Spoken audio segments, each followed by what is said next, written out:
Okey. Amin. Dia bergaung. Okey. Boleh balik.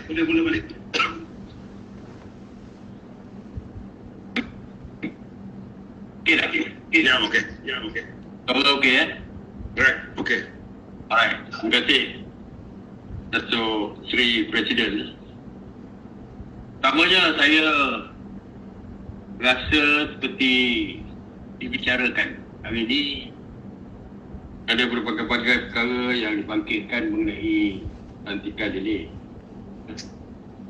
Sebenarnya saya dah nak maklumkan, hari tadi saya dipanggil oleh Perdana Menteri dan memaklumkan kepada saya bahawa setelah beliau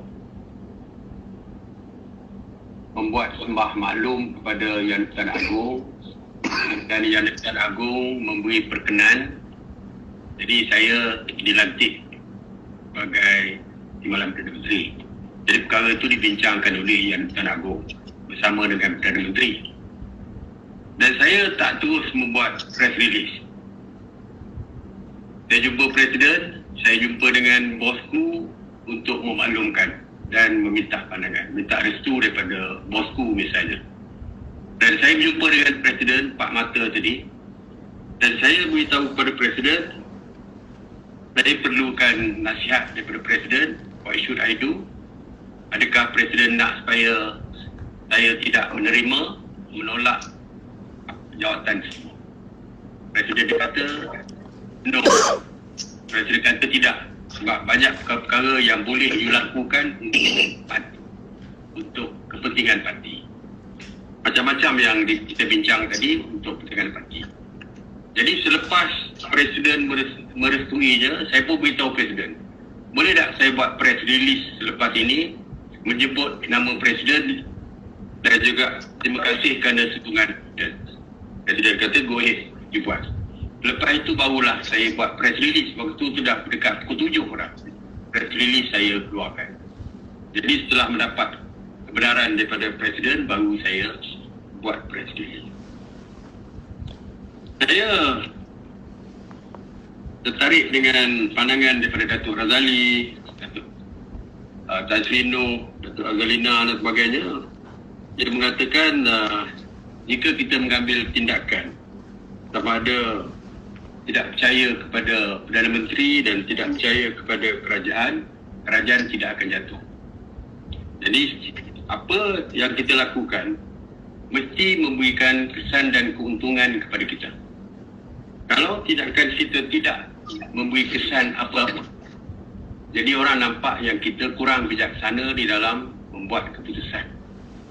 Jadi fahamkan yang pertamanya darurat, seperti kata Datuk Seri Azalina, kerajaan tidak akan jatuh. CSA saya difahamkan telah pun ditandatangani.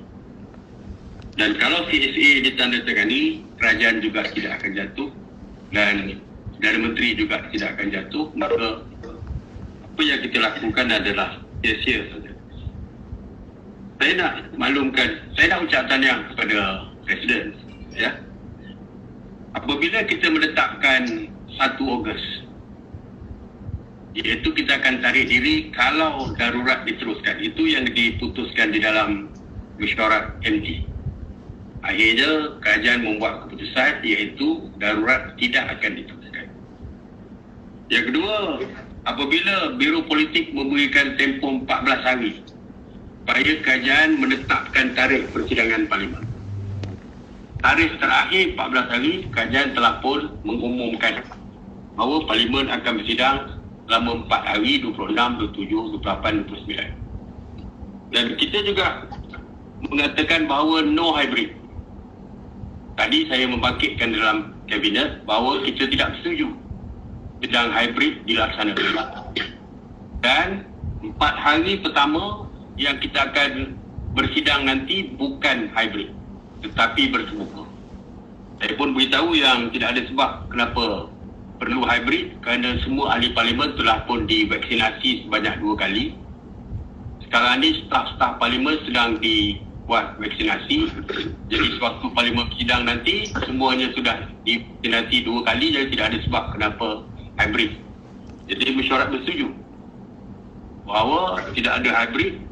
Cuma hybrid itu sebagai standby saja supaya ada peraturan tentang hybrid. In case kalau in future, in case kalau Parlimen tidak boleh bersidang kerana COVID dan sebagainya yang lebih teruk daripada sekarang, kita pun tidak tahu. Because walaupun 2 kali vaksinasi, kalau dengan new variant ini macam-macam boleh berlaku. Jadi tujuan dia adalah untuk standby saja. Dan dia punya juga akan dibahaskan di dalam Parlimen dan kita boleh tidak setuju dengan carangan yang dibuat oleh kerajaan. Itu juga dengan debate mengenai ordinan darurat. Apa pun yang kita lakukan malam ini, mestilah tidak memecah belahkan parti. Yes. Parti mesti intact. Parti mesti kekal. Saya dah berjumpa dengan Datuk Seri Presiden 2 kali di yayasan beliau, hari Sabtu dan hari Ahad, 2 malam turut-turut, dan memaklumkan bahawa apa pun yang kita lakukan jangan sampai parti berpecah. Yes, malam ini kita dah buat keputusan.